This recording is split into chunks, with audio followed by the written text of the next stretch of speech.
Welcome back for more Reddit stories. Today we have several entitled parent stories for you to enjoy. As always, don't forget to share and like if you enjoy these videos. Without further ado, here we go. Entitled dad doesn't understand how yard sales work. So a few years ago, I went to a fantastic private high school to avoid all my tormentors who went to public school. Regardless of what religion you are, the fact that the school was a Catholic high school will be important later. So bear with me. Now, let me tell you why my family always marks our equipment with our names and not for sale stickers. Every year we have an annual garage sale to support local community. People bring in gently used stuff from clothes to toys as donations. We sell them super cheap and the profits jointly benefit the school and local charities. Win-win scenario for all involved. My family handles the bikes. Since my mom used to be a triathlete and could repair a bike blindfolded, our bikes usually go up for $15 to $30 and we bring all our maintenance equipment to do last-minute fixes on bikes and whatnot. Me, envoy of the 8 stars, masters of the elements, moderately clueless gamer. Mom, worked retail for years, wonderful woman to her family, takes exactly zero shit from entitled folk. EP, get a load of this guy. So, I'm casually playing a now defunct game on my phone and my mom is cleaning a spare tire when EP approaches and starts looking at our bike selection. That's our cue to put on our happy salesperson's face, patent pending. Thankfully, he doesn't ask any questions we need to answer and seems to be looking more at the collection of bikes in our maintenance area. After a few minutes of looking, he seems to make a decision and points to the bike repair stand we used to hold the bikes up when we fixed them? EP, yeah, how much for that? I don't see a price tag. Mom and I share a chuckle. I decided to speak up. Me, oh, that's ours. We use it to help fix the bikes. It's not for sale.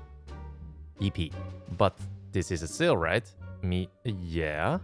EP, well, if this is a sale and it's here at the sale, then it must be for sale. I'll give you $30 for it. I take a moment to stand there dumbfounded, probably making a surprised Pikachu face before it was even a meme. His logic made some sense, but well, by that logic, all the tables, lockers in the hallway, and people at the sale are all available for purchase. Thankfully, my mom, who might as well be an anti-Karen weapon, steps in.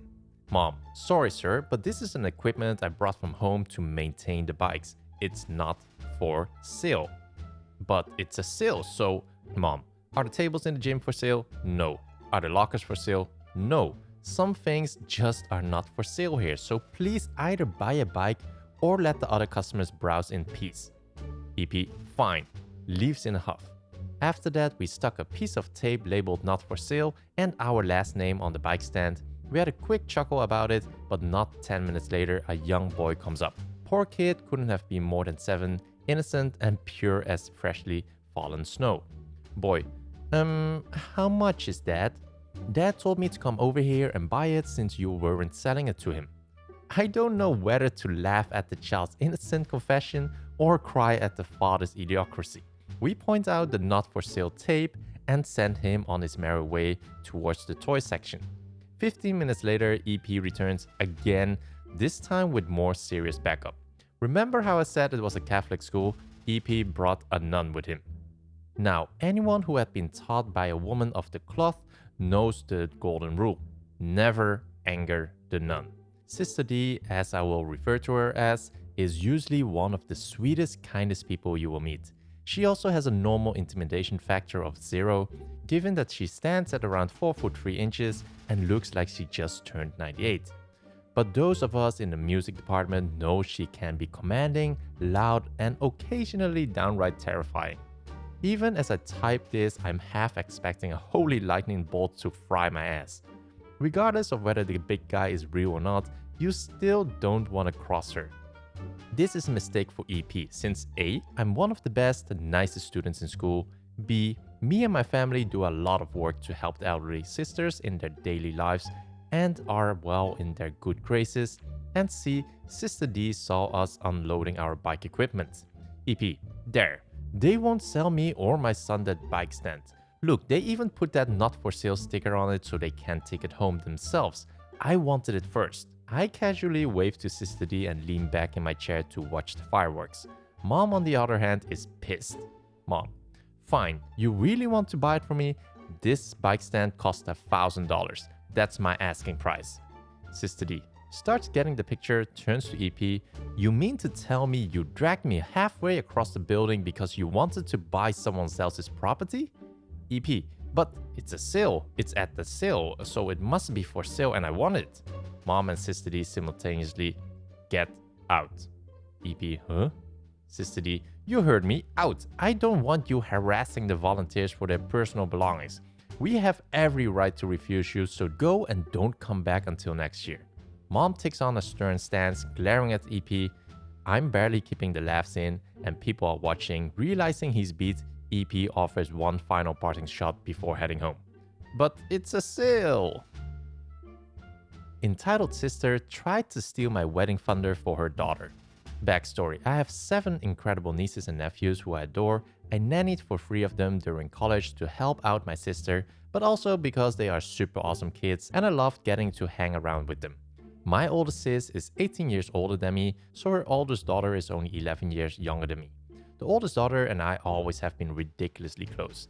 I'm proud of my title as the cool aunt, and nothing is cooler feeling than the sweet girl wanting to be just like me. She is literally my mini-me, which is unfortunately why this story happened. Cost: ES, entitled sister, entitled mom. MM, mini-me niece. OK, other niece and nephew. CA, me, the coolest aunt in the world. I have a mug, picture frame, and t-shirt to back this up. HF, hot fiance. Story: about 4 years ago, now I got engaged to my HF. My sister and I were always close despite occasional drama, so I could not wait to tell them. I head over to ES' house and we have a nice chat over coffee. Things are going well. I say, so I have news. At which point I show off my new ring and she's ecstatic. We do a happy dance along with my playful screaming, which attracts the attention of the kiddos. MM sees the ring and loves it, wants to try it on, which of course I let her, and we all enjoy the moment. ES says, MM, are you so happy for CA and HF to be getting married? At which point MM's face drops. She was 9 out of 10 at the time and didn't understand that the ring meant marriage. She instantly went hysterical with tears and anger. ES and I are super confused until it clicks. MM thought this meant I was leaving her and she wouldn't matter to me anymore. No more sleepovers, movie dates, etc. Obviously that was not true. But it's hard to reason with a kid once their mind is made up. ES went into recovery mode. I was now the bad guy because I hurt MM. It's important to note that as I have 7 nieces and nephews and HF has 3, we were not planning to have kids in the bridal party. You can't pick one over the other, and 10 kids in a wedding is insane. Back to the story. ES: no, don't cry. Listen, weddings are so fun. They are a giant party, and since you will be in a wedding wearing the most beautiful dress, it will be your party. How awesome does that sound? MM starts to calm down, but still on the floor and still crying. ES continues, OK 1, will look so handsome in his tux, and OK 2, will have a fancy dress too, but not as fancy as yours. You'll be right up front and everyone will be looking at you. I have nothing to say at this point, there is nothing to say.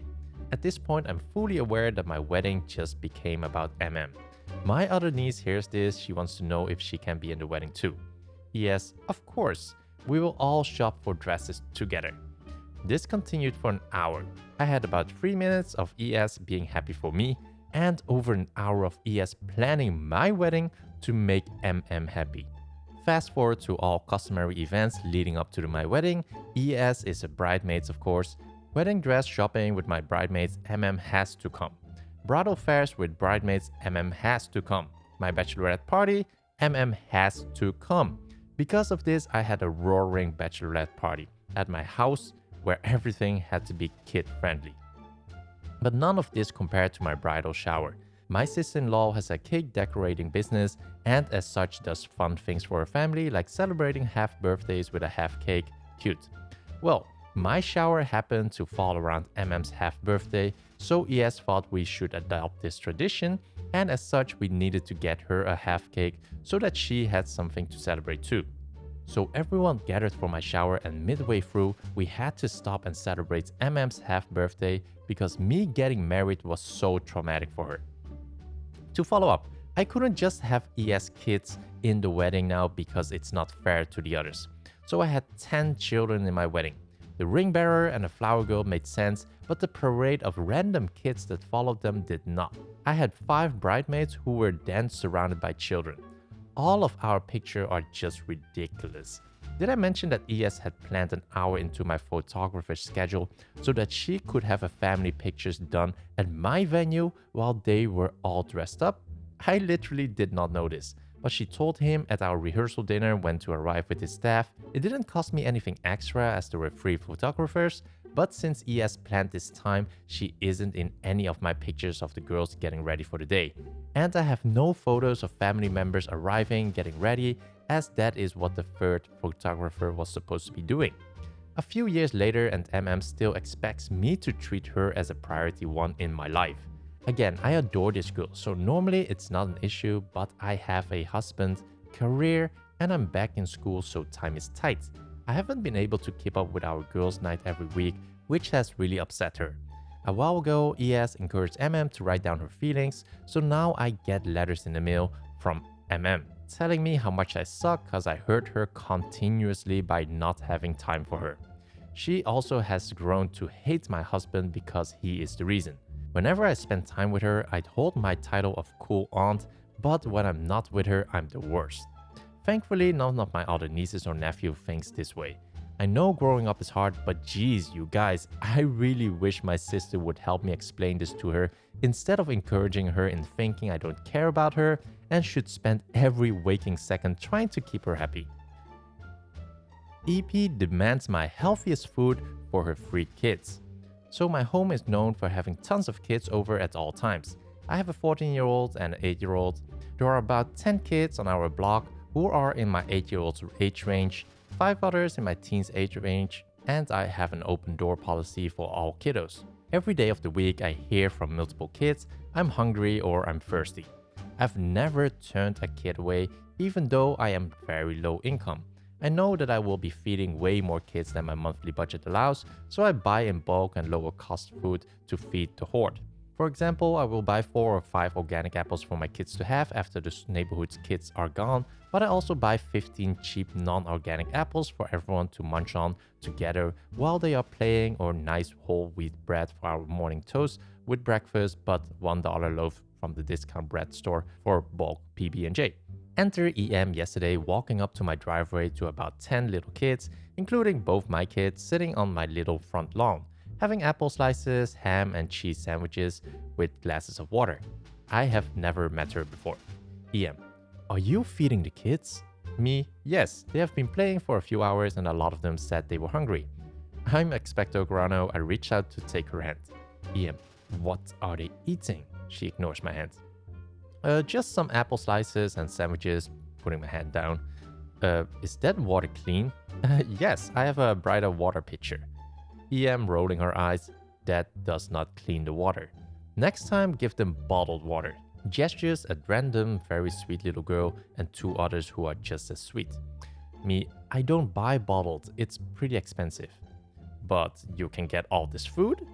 Well, it's not that expensive when you buy in bulk and find discounts. EM squints at me like I just spoke Vulcan. Discounts? Me thinking I'm about to drop a knowledge bomb. Yeah, I go through a lot of food with all my sweet adopted kids. I laugh. EM schools. Yeah. I get the cheaper bread and cheese and fruit and stuff because it's a lot of extra mouths to feed. EM, quiet for a minute. Do you always feed your kids this junk? Well, when it's every day and this many kids, kind of yeah, but when it's just me and my bio kids, we eat as organic and healthy as possible. Well, give my kids the good food too. I really can't afford that. I am very low income and feeding this many kids is already a bit of a strain. EM raising a perfect eyebrow. Oh really? You don't have to feed all the kids organic, just mine. Oh, are they allergic to anything or gluten-free? No, I just don't want them eating junk. Just give her your organic food next time, just them. Madam, I'm not going to make 3 plates only organic just for your kids. My kids are eating this too right now, and I just can't afford to do that. Well, if you're okay with your kids eating this junk, just give my kids their healthy food and they can eat this instead. Me very shocked. What? My 16-year-old coming into the conversation very sassy to save me. If you want your kids to eat so healthy, you can always bring some of that healthy food to our house to make sure they have it in the afternoons. I can empty out one of my art binds so your kids can have a spot in our fridge for their food. EM's voice goes up an octave of 4. Why on earth would I put my food in your fridge? 16-year-old, if you won't put food in our fridge for your kids, then my mom should not be putting our food on our plates and in our cups for your kids either.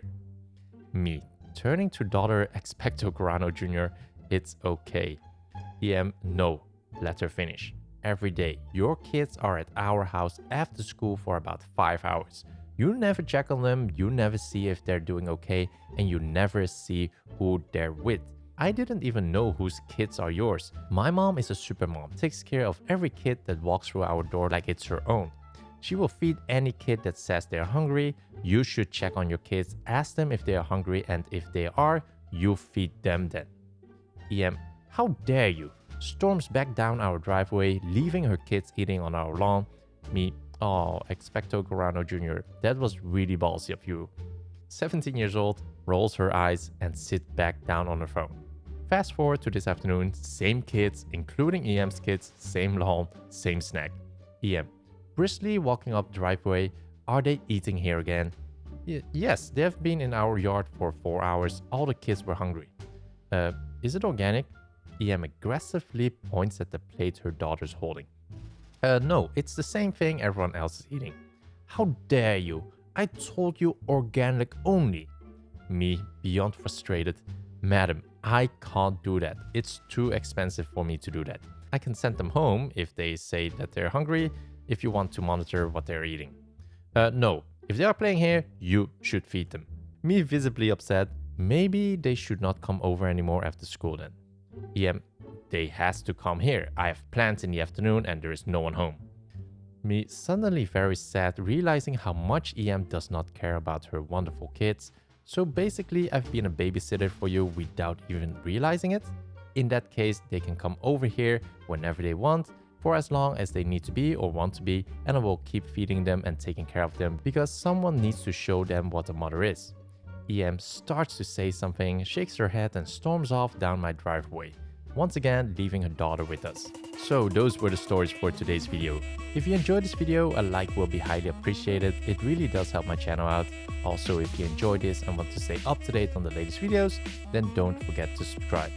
Thanks for listening and I will see you in the next video.